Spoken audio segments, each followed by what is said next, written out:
From the Presidential Palace, Manila, Dateline Malacañang.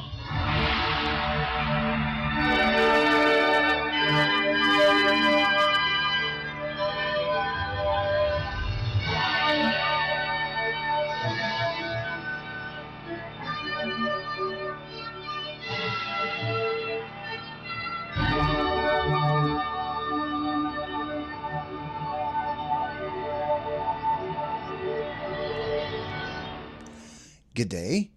This is Dateline Malacañang. Philippine President Ferdinand R. Marcos Jr. on Monday signed 3 legislative measures into law. Republic Act or RA number 12078 or amendments to the Agricultural Tariffication Act, RA number 12079 or the Value Added Tax or VAT refund for non-resident tourists, and RA number 12080 or the Basic Mental Health and Well-Being Promotion Act during a ceremony at Malacañang Palace.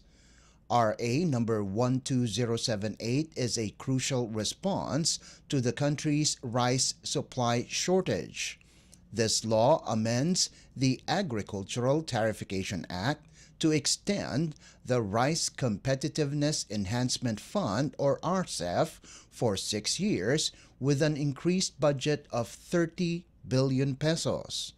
It aims to strengthen the Philippine rice industry through enhanced regulatory functions, price stabilization powers for the Department of Agriculture or DA and the President, and support for initiatives such as seed development, modern farming equipment, low interest credit, farmer training, composting facilities, pest management, solar irrigation systems, and soil health improvement. Meanwhile, RA number 12079 enhances the Philippines' appeal as a premier tourism destination by allowing tourists to claim refunds on purchases exceeding 3,000 pesos made at accredited stores, provided the items are taken out of the country within 60 days. The VAT refund scheme is projected to increase tourism spending by 29.8%, significantly benefiting micro, small, and medium enterprises or MSMEs. Additionally, this initiative aligns with the Department of Tourism or DOT's National Tourism Development Plan or NTDP 2023 to 2028, which includes infrastructure improvements and digital innovations to enhance visitor experience. The law also mandates that the Department of Finance or DOF, in consultation with other agencies, draft implementing regulations within 90 days. RA number 12080, meanwhile, aims to enhance mental health initiatives in schools and create new school counselor positions. This law mandates comprehensive mental health programs in all public and private basic education institutions to promote awareness and prevent suicide. It includes the creation of care centers in schools for mental health services and a mental health and well-being office in each school division to oversee implementation.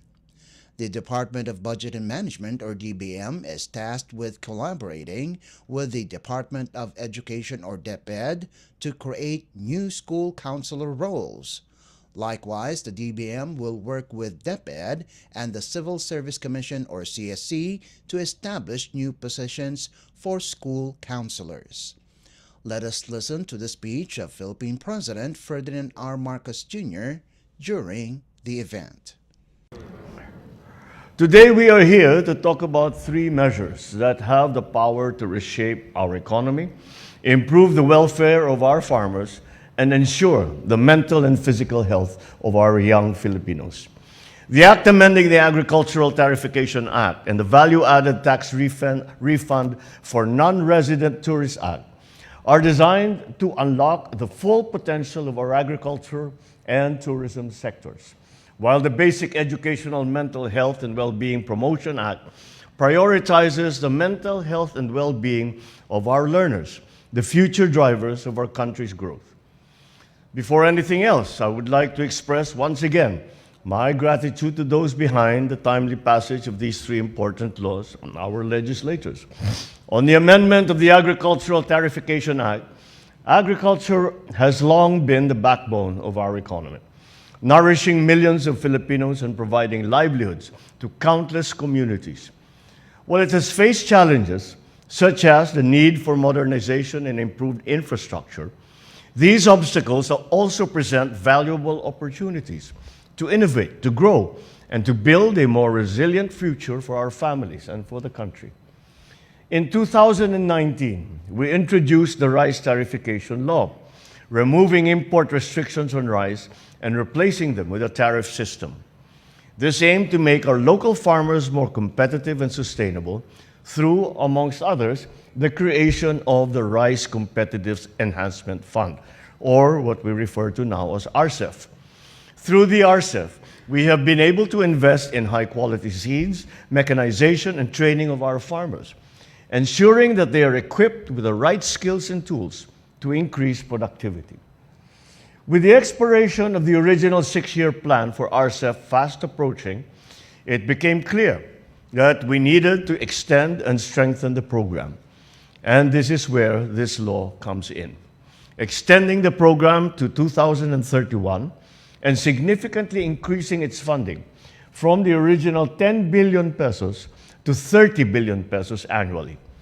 This will enable us to do much more for our farmers, ensuring that they have the resources that they need to succeed and to make the rice industry even more competitive.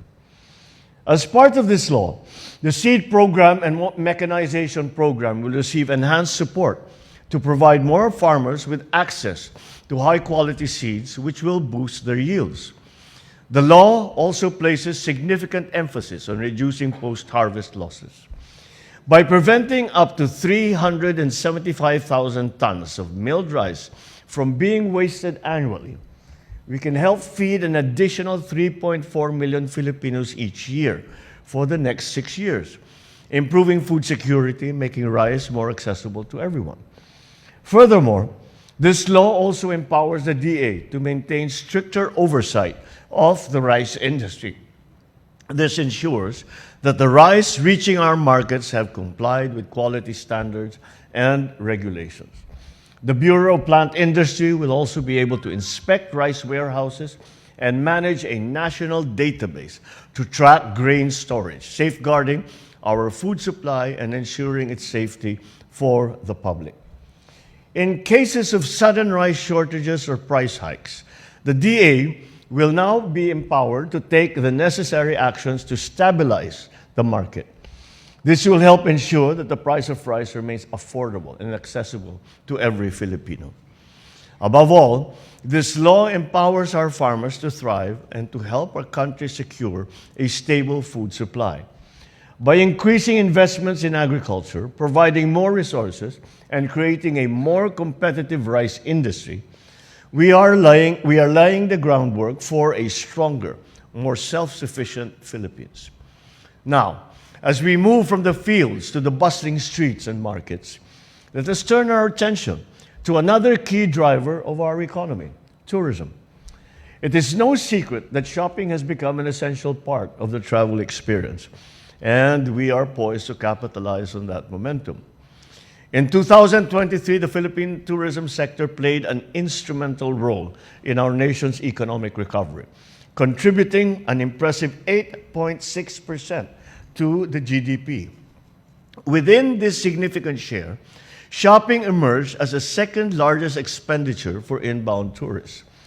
With this in mind, we are introducing the VAT refund program for non-resident tourists, designed not only to stimulate more spending, but to promote the Philippines as a premier global shopping destination. Under this program, tourists can claim a refund on the VAT for goods personally purchased at accredited retail outlets, provided these goods are taken out of the country within 60 days and meet a minimum transaction requirement of 3,000 pesos. This initiative opens a new chapter in our tourism landscape, allowing the country to compete with other tourism markets that attract tourists who are eager to take home authentic, high-quality Filipino products. Former UNWTO Secretary General Taleb Rifai once said, "Shopping has converted into a determinant factor affecting a destination choice, an important component of the overall travel experience, and in some cases, the prime travel motivation." These words resonate deeply with our goals. The Philippines has long been a home for unique, handcrafted items, and this VAT refund program will help put a spotlight to our rich local offerings. Our signature products such as Marikina shoes, the intricate hand-woven textiles from the northern provinces, the timeless craftsmanship of Filipino barong all stand to benefit from this measure. These products tell our stories, and now, with a VAT refund, they will be able to be more accessible to global consumers, elevating, once again, our stature in the global market. The economic impact of this measure is projected to be substantial, estimating an almost 30% increase in tourist spending. This surge will benefit both larger-scale industries and micro, small, and medium enterprises, an important pillar of our local economy. Tourists who have a positive shopping experience are more likely to return with their friends and their families, supporting our goal to become a premier shopping destination in Southeast Asia. As we move forward, I urge the Department of Finance and the Bureau of Internal Revenue to craft implementing rules and regulations that will make this VAT refund process simple, accessible, and culturally inclusive. Just as we invest in infrastructure, tourism, local businesses, we must also invest in the well-being of those who shape our future, the learners, and the teaching and non-teaching personnel who mold them. The Basic Education, Mental Health, and Well-Being Promotion Act addresses the often overlooked but vital aspect of mental health in schools. It ensures that our learners and school personnel are emotionally and mentally equipped to excel, even in the face of these modern challenges. The need for this legislation is urgent and undeniable. Globally, mental health concerns are escalating. In the Philippines, the statistics are alarming. 17% of our young people have contemplated taking their lives, yet less than 1% sought professional help. This law aims to bridge that gap by embedding mental health services directly into our schools, our nation's first line of defense against mental health issues. Through this act, schools will become sanctuaries of learning and of well-being. Care centers staffed by trained professionals will provide counseling and stress management workshops and implement programs to reduce stigma around mental health. Teaching and non-teaching personnel will have access to resources that empower them to support students while safeguarding their own well-being. When our learners and school personnel are mentally healthy, academic performance improves, absenteeism decreases, and a culture of compassion and understanding flourishes. Beyond being a safeguard to our youth and school personnel, this law is also an investment in the intellectual, emotional, and social future and development of our nation. Let us not underestimate the economic and social costs of neglecting mental health. Globally, mental health challenges could cost 16 trillion in losses by 2030. Locally, the toll is evident in decreased academic outcomes, burnout, and turnover rates among students and school personnel. This act will help in reducing such losses, making our students more productive and ready to contribute to nation building. Today, we renew our promise to every Filipino that they will not only succeed academically, but thrive holistically. Together, we envision a Philippines where mental health is prioritized alongside education, fostering a generation equipped to lead with resilience, compassion, and with purpose. I call on each of you to support and drive these initiatives forward. Let us safeguard and empower our farmers, uplift our tourism industry, and provide mental health support. Together, let us create a future where every Filipino has the opportunity to succeed, to live a balanced life, to contribute to the collective prosperity of the nation. To this end, these three laws are not just policies, they are commitments. Commitments to the Filipino farmer, commitment to the Filipino worker, the Filipino entrepreneur, Filipino learner, and to every single citizen who dreams of a brighter, more resilient, and more progressive bagong Pilipinas. You just heard Philippine President Ferdinand R. Marcos Jr. Dateline Malacañang. Philippine President Ferdinand R. Marcos Jr. on Sunday joined some 30,000 children around the country, including those from select shelters and orphanages, for the annual nationwide simultaneous Christmas gift-giving program of Malacañang. In his speech for the third Baliksigla Bigay Saya annual gift-giving day, the president recounted how his late father and namesake had Christmas gatherings for children at the palace in Manila during his presidency. The simultaneous gift-giving program took place nationwide, with the main event at the palace grounds and 16 local government units or LGUs in Metro Manila, along with 3 from the Visayas and Mindanao joining via an online platform. It was organized by the Office of the President through the Social Secretary's Office, Department of Social Welfare and Development or DSWD, and Metro Manila LGUs. In the palace, over 2,000 children gathered to join the chief executive and the first family. After distributing red trolley bags containing gifts for the kids, the first family also walked around the Kalayaan grounds to greet guests. Let us listen to the speech of Philippine President Ferdinand R. Marcos Jr. during the event. Oo, nakita ninyo, ang gagaling nito mga pala ko eh. Ang lalakas ng boses. Naku, Pasko na nga.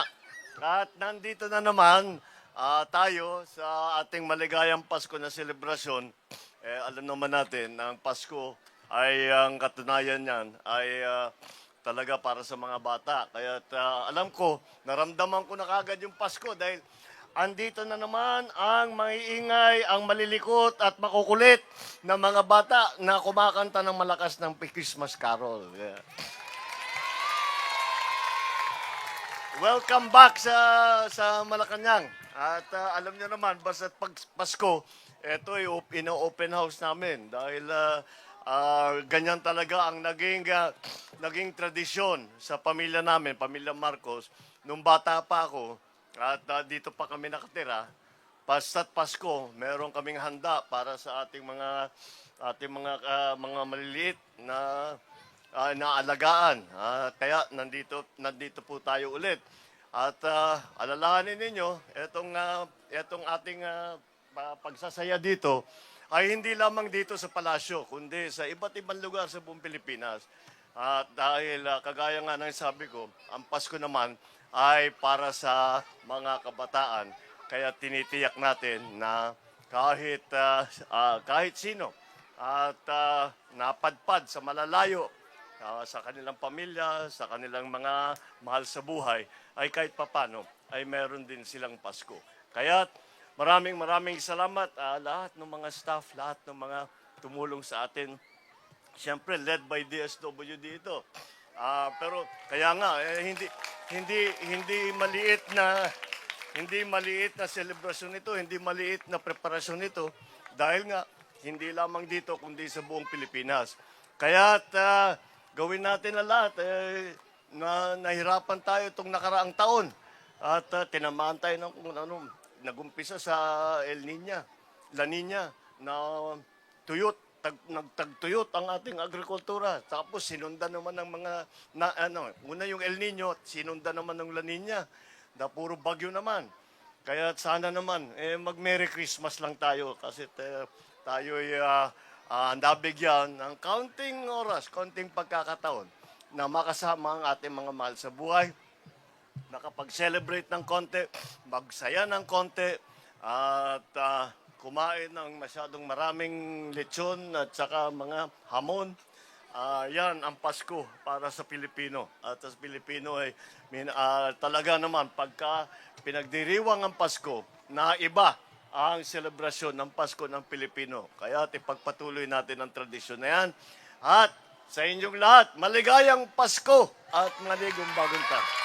You just heard Philippine President Ferdinand R. Marcos Jr. Dateline Malacañang. The office of Philippine House Speaker Ferdinand Martin Romualdez over the weekend denied malicious rumors circulating online that he suffered a stroke and is confined in a hospital. In a statement, Head Executive Assistant of the Speaker's Office, lawyer Lemuel Erwin Romero said, "These allegations are completely untrue and are clearly designed to mislead the public and sow confusion." Romero added that Speaker Romualdez is in excellent health and continues to perform his duties with dedication and focus.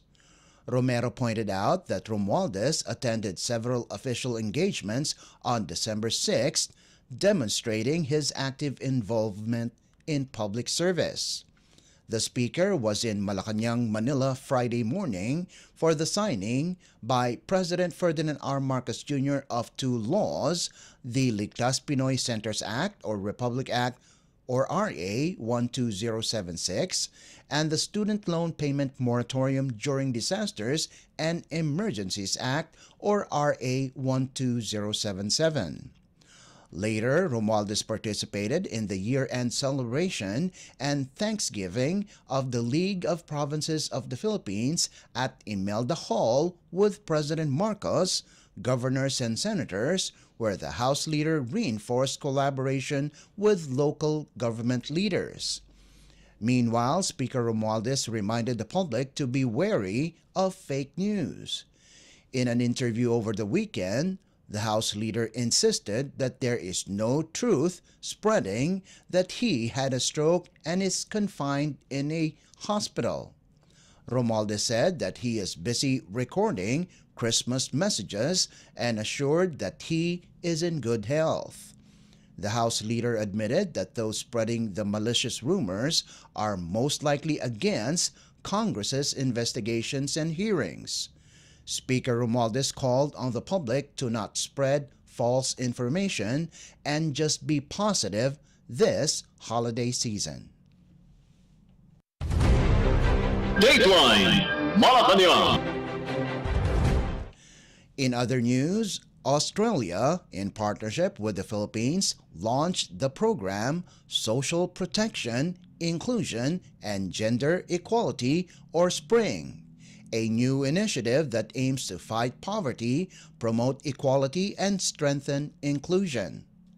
Australian Ambassador HKU and Department of Social Welfare and Development or DSWD Secretary Rex Gatchalian led the official signing of the agreement for a 5-year program worth 1.5 billion pesos. Under the SPRING program, the countries will each other strengthen the social protection program of the Philippines by using technical assistance, capacity building, and policy reforms. Among these are improvement of gender budgeting, collection of data of persons with disabilities or PWDs, and strengthen indigenous peoples' access to government services. According to Ambassador Yu, SPRING targets to address the needs of the poor and strengthen Australia-Philippines relations. Meanwhile, Secretary Gatchalian emphasized the important role that DSWD will play in the program that helped 24 million Filipinos this year. Gatchalian said the agency continues to collaborate with its partners like Australia to create an inclusive and effective program to fight poverty and gender inequality. Spring is part of the Australia-Philippines Development Partnership Plan, which will run from 2024 to 2029. Dateline Malacañang. The Department of Foreign Affairs, or DFA, over the weekend said Danish Foreign Minister Lars Løkke Rasmussen is set to hold a bilateral meeting with his Filipino counterpart in Manila to enhance cooperation in various areas, including trade and maritime affairs. Rasmussen will be in Manila from the 9th to the 10th of December, marking the first visit of a Danish foreign minister to the Philippines in 25 years. The DFA said his meeting with Foreign Affairs Secretary Enrique Manalo would also focus on strengthening ties on green shipping, green transition, health, financial and development cooperation, and people-to-people links. In addition, the two will exchange views and insights on regional and international issues of mutual concern. The DFA said the visit underscores the 78 years of Philippines-Denmark bilateral relations and the like-minded interest to forge even stronger partnerships in future leading sectors. Rasmussen is also expected to engage with the Philippine Coast Guard, or PCG, which will provide the minister with a brief overview of the situation in the West Philippine Sea. The interaction is expected to serve as an opportunity to showcase Denmark's commitment to promoting peace, stability, and a rules-based international order in the region. Dateline Malacañang. And finally, Pope Francis has elevated Diocese of Caloocan Bishop Pablo Virgilio David to the rank of Cardinal, becoming the 10th Filipino to hold the title. David, president of the Catholic Bishops' Conference of the Philippines, or CBCP, received his red hat, along with 20 others, during a consistory at St. Peter's Basilica at the Vatican early Sunday morning. The CBCP News said the event was the Holy Father's 10th consistory to create new cardinals from 6 continents during his 11-year pontificate. During the ceremony, the new cardinals recited the creed to make a profession of faith, then took an oath of fidelity and obedience before the Pope and his successors.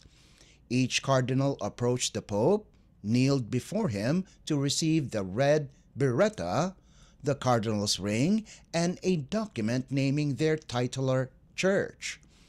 Pope Francis encouraged the group of 21 to walk in the way of Jesus together with humility, wonder, and joy. According to Vatican News, the Pope reminded the prelates who received the red hat that just as Jesus' ascent to Jerusalem was not an ascent to worldly glory, but to the glory of God, they too must put the Lord at the center and be builders of communion and unity.